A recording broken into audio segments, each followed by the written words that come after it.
किसान हो, पशुपालक हो, हर किसी के लिए मैं आपको बार बार वादा करता हूं, मोदी के लिए आपके हित सर्वोपरि है। और आज पूज्य बापू की धरती से हमें जीवन के अंदर एक मंत्र बनाना है।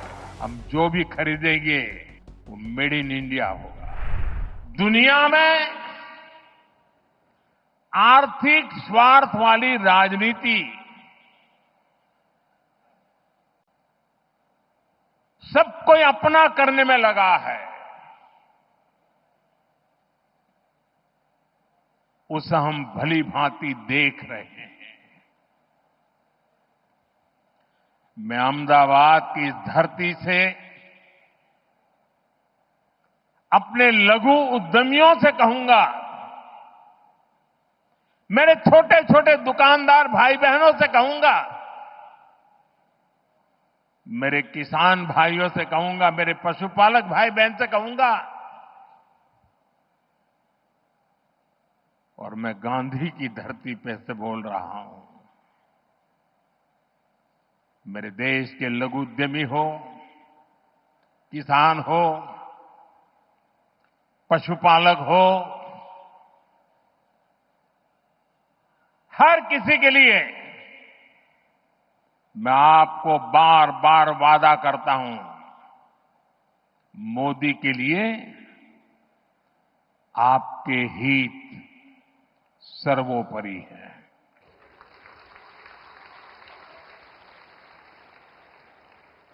मेरी सरकार लघु उद्यमियों का, किसानों का, पशुपालकों का कभी भी अहित नहीं होने देंगी। दबाव कितना ही क्यों ना आए, हम झेलने की अपनी ताकत बढ़ाते जाएंगे।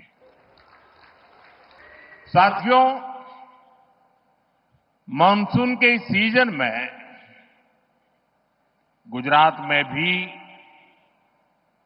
कई इलाकों में भारी बारिश हो रही है। देश में भी जिस प्रकार से बादल फटने की एक के बाद एक घटनाएं घट रही हैं, और जब टीवी पर विनाश लीला देखते हैं तो अपने आप को संभालना मुश्किल हो जाता है। मैं सभी प्रभावित परिवारों के प्रति मेरी संवेदना व्यक्त करता हूं। प्रकृति का ये प्रकोप पूरे मानव जात के लिए, पूरे विश्व के लिए, पूरे देश के लिए चुनौती बना हुआ है।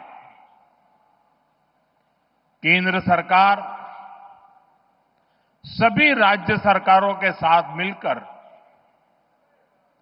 राहत और बचाव के काम में जुटी हुई है। साथियों, गुजरात की ये धरती दो मोहन की धरती है।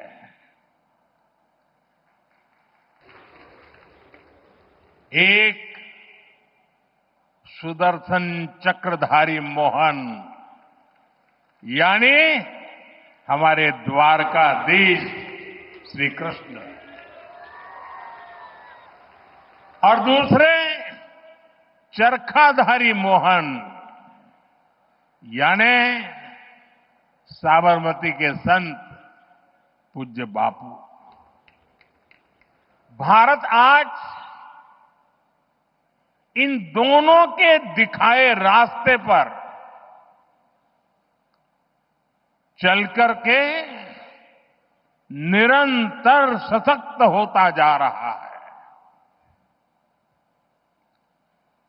सुदर्शन चक्रधारी मोहन ने हमें सिखाया है कि देश की, समाज की रक्षा कैसे करते हैं। उन्होंने सुदर्शन चक्र को न्याय और सुरक्षा का कवच बनाया, जो दुश्मन को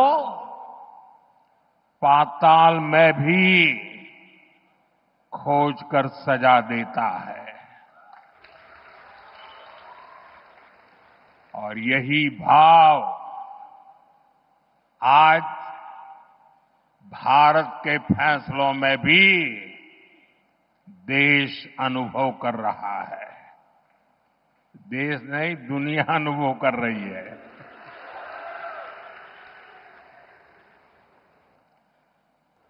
ऑपरेशन सिंदूर हमारी सेना के शौर्य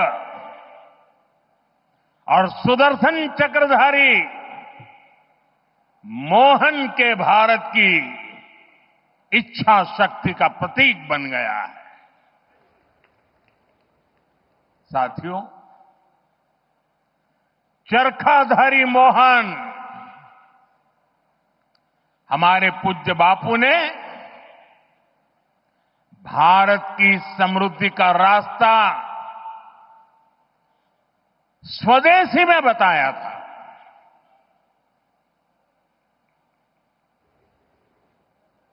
हमारे यहां साबरमती आश्रम है। ये आश्रम इस बात का साक्षी है कि जिस पार्टी ने उनका नाम लेकर दशकों तक सत्ता सुख भोगते रहे, उसने बापू की आत्मा को कुचल दिया। उसने स्वदेशी के बापू के मंत्र के साथ क्या किया? आज आपने पिछले कई वर्षों से जो दिन रात गांधी के नाम पर अपनी गाड़ी चलाते हैं, एक बार भी उनके मुंह से न स्वच्छता शब्द सुना होगा, न स्वदेशी शब्द सुना होगा। साथियों, शुरुआत में मैंने आपसे त्योहारों का जिक्र किया था। ये त्योहारों का मौसम है। अब नवरात्रि, विजयादशमी, धनतेरस, दीपावली, ये सभी त्योहार आ रहे हैं। ये हमारी संस्कृति के उत्सव तो है ही, ये आत्मनिर्भरता के भी उत्सव होने चाहिए। और इसलिए मैं आपसे एक बार फिर अपना आग्रह दोहराना चाहता हूं और आज पूज्य बापू की धरती से देशवासियों से भी मैं बार बार आग्रह कर रहा हूं, हमें जीवन के अंदर एक मंत्र बनाना है। हम जो भी खरीदेंगे वो मेड इन इंडिया होगा, स्वदेशी होगा। घर की साज सज्जा के लिए जो भी सामान हो, मेड इन इंडिया हो। यार दोस्तों को गिफ्ट के लिए कुछ देना है, उपहार वही जो भारत में बना हो, भारत के लोगों द्वारा बनाया गया हो। और मैं विशेष रूप से दुकानदार भाई बहनों को कहना चाहता हूं, व्यापारियों से कहना चाहता हूं, इस देश को आगे बढ़ाने में आप बहुत बड़ा योगदान कर सकते हैं। आप तय कर लीजिए, विदेशी माल नहीं बेचेंगे। और बड़े गर्व के साथ बोर्ड लगाइए कि मेरे यहां स्वदेशी बिकता है।